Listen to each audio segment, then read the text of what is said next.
In 2006, director Neil LaBute and Nicholas Cage brought us cinematic gold. It was bizarre, funny when it shouldn't be, random.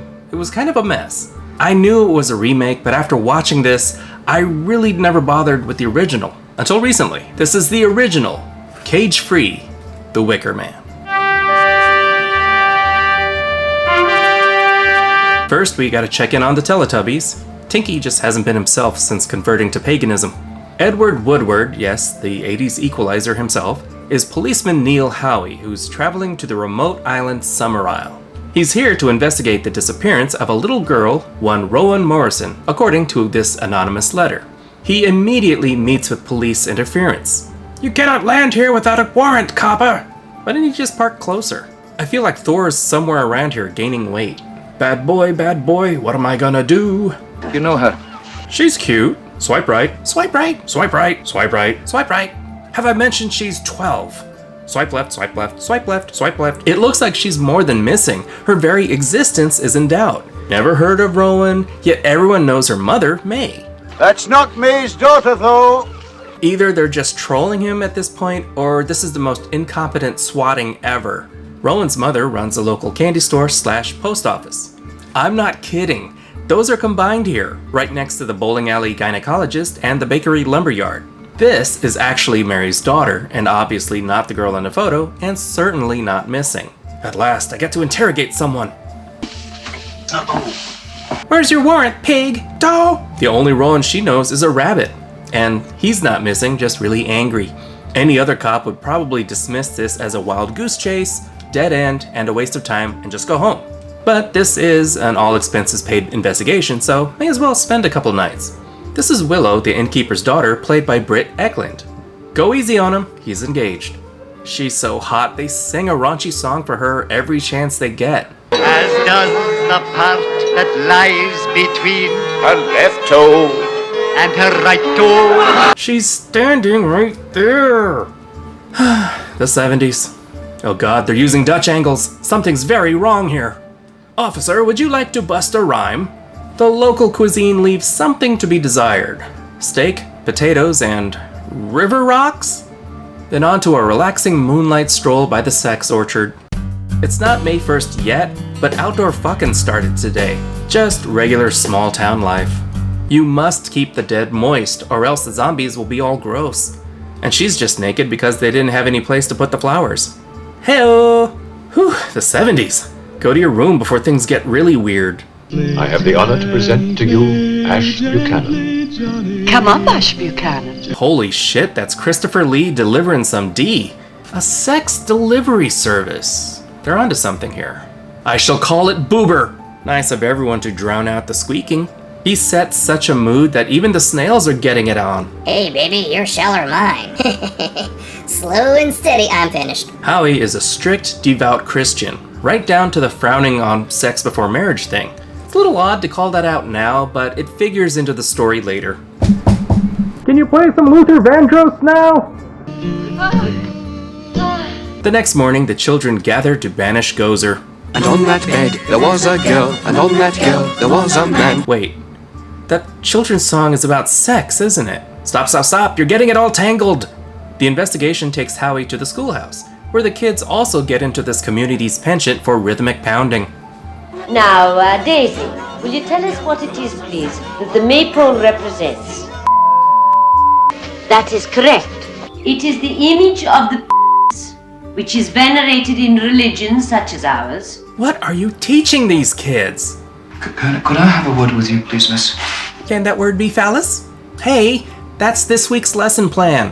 Where else can they learn about the toadstone? From the street? Nobody knows Rowan. Whose desk is that? Oh, that's where the bugs have autoerotic asphyxiation. See? Close the lid, I'm almost there. Why are all your bugs choking themselves? Without a warrant, he checks the records. Filthy liars, every single one of them. It turns out Rowan is what we call dead. We do not use the word. They have another way of looking at it. That Rowan Morrison has simply returned to the life forces in another form. Ooh, so her body disappears like Ben Kenobi? The entire colony practices a type of paganism, which all rubs Mr. Christian the wrong way. Where is the rotting body of Rowan Morrison? Now let's find that rotting body before TikTok does. Lady, I don't want to see your free-range eggs. The breastfeeding is fine. This grave is less than dignified. I think it doubles as counter space during barbecues. Now everyone will know you're in the X-Men. Rowan's now fertilizer for a jerky tree. Mr. Deltoid is still a creep. Sore throat? So, is that a prescription frog or over the counter? I bet Miss Piggy had a lot of sore throats. Ow! You don't want to know what they do with a yeast infection. I'd like to see your index of death, please. Got a warrant, pig? This is the worst bubblegum I have ever had. Nobody, and I mean nobody, gives him a straight answer. So let's take a break with a peaceful ride through a beer commercial. And now a douche commercial. And yes, I'm feeling unfresh. Time to see the head honcho himself, Lord Summerisle. Let's see, he has his own community, a big house, a big yard. He's got that big organ energy. Well, may as well sneak in a little judging while I wait. Holy shit, that's Christopher Lee. I understand you're looking for a missing girl. I found her. Splendid. In her grave. Bogus. But they are naked. Naturally, it's much too dangerous to jump through the fire with your clothes on. He has a point. Sir, have these children never heard of Jesus?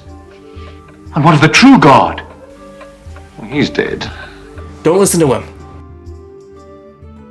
Summerisle's ancestor was a scientist who figured out how to grow crops in poor conditions. They've been growing crops here on the island, which was once barren, and now they feel they owe their success not to science or agriculture, but to old pagan gods.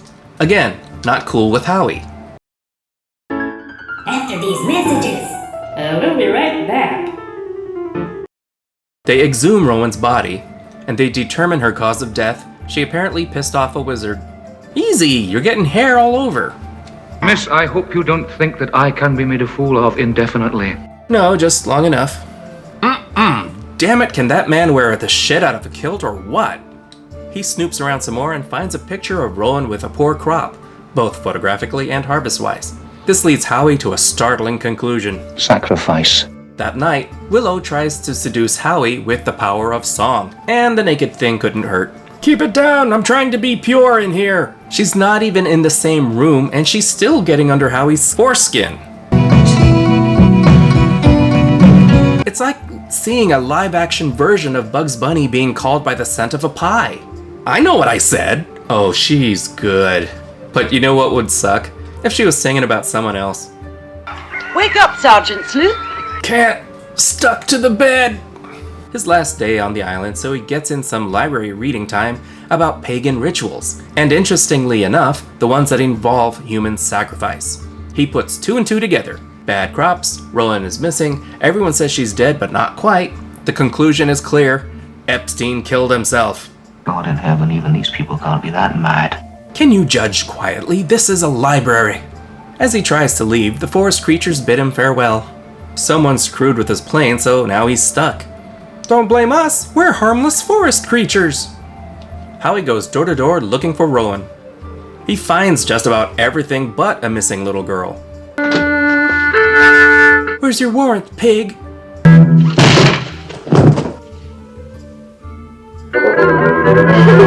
I think this might be a case of country folk fucking with the city slicker. Now I know the locals are just screwing with him. Door knocker or door knocker? Oh my god, thing, what have they done to you? Howie beats up the innkeeper and takes his bear costume. Oh, wait, that's not a bear. It's Punch, the fool. I was expecting a bear costume. Since COVID, they really had to tone down the beta breakers. 50 Shades of Wicker. Howie takes his place at the festival. You can say Christopher Lee looks silly in this getup. I won't, but you can. I love how inclusive they are. Go-go boots, business casual, everyone's represented. Pagans, am I right? They pay tribute to the god of the sea by wasting good booze. But now it's time for the main attraction, Rowan's big scene.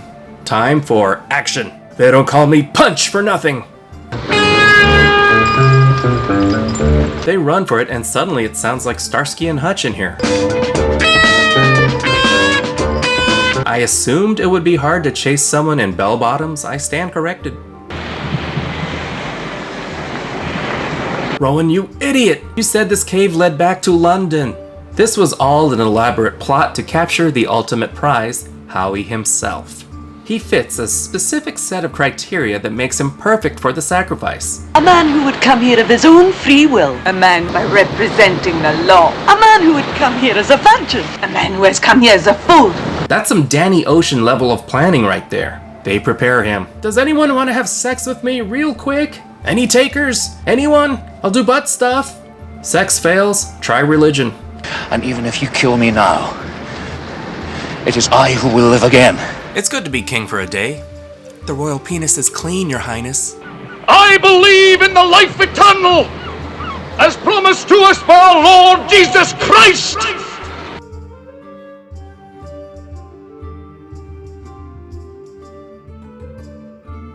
We confer upon you a martyr's death. Oh, you got answers for everything.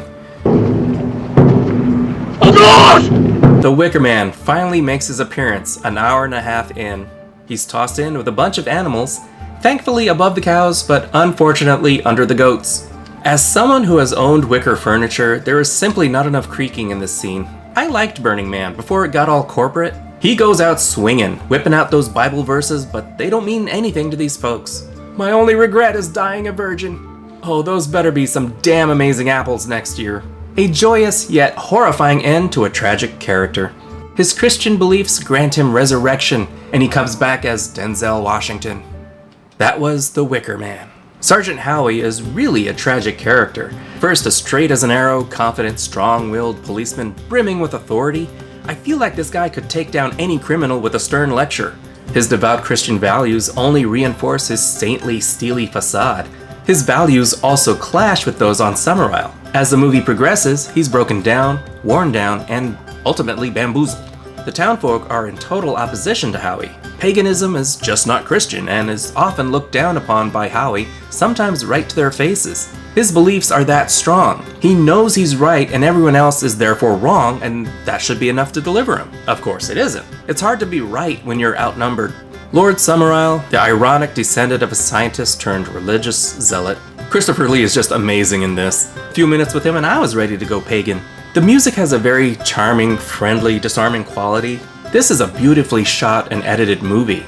Superbly acted, Christopher Lee commands every scene, refusing to bend to the slightest to Howie. From the beginning, he was observed, manipulated, toyed with. He was never in control here. This time, the pagan comes out over the Christian. We'll keep our Christmas trees, thank you very much. Everyone is a distinct character, except the kids. Those kids are just creepy. As horror goes, it's light on gore and scares for the most part, but the build-up, the mystery still makes you feel uneasy and tense. You know something is off about this place. Ultimately, it's not ghosts, monsters, or even gods, and the truth is pretty terrifying when it is revealed. In the Nick Cage remake, the theme was male versus female, which added little, if anything, to the story.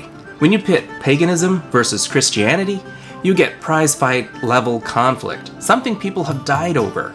That elevates the stakes and everyone's investment in their side tremendously. I saw the remake first, and this movie still kept me in suspense. The basic premise is the same, but the execution is far more competent here. There are multiple cuts of this movie. Director's cut, final cut. I thought Blade Runner had a lot of versions. I'm not even sure which version I have here. All I know is this movie is not silly and unintentionally funny like the remake. No bees, no bears, no cage. You won't miss them here. There are a few contrivances to nitpick. They wanted a virgin, but what would have happened if Willow successfully seduced Howie? Damn girl, you too good at your job. He needed to come of his own free will.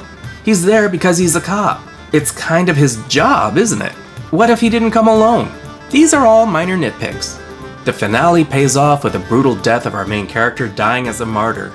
In some circles, this could be regarded as a happy ending for him. They certainly put a nice spin on it. No, not the beast! Not the beast! Ah! The Wicker Man is 4.5 Bs. It's a mystery that keeps you invested, characters that are brilliant to watch and listen to, with an ending that is tragic, horrible, yet weirdly cheerful. If you must have Nicolas Cage, watch Face Off instead. Thank you so much for watching. Like, subscribe, comment the bell, you know, the usual YouTube stuff. This is theNewBee, and I'll see you later, kids. Toodles!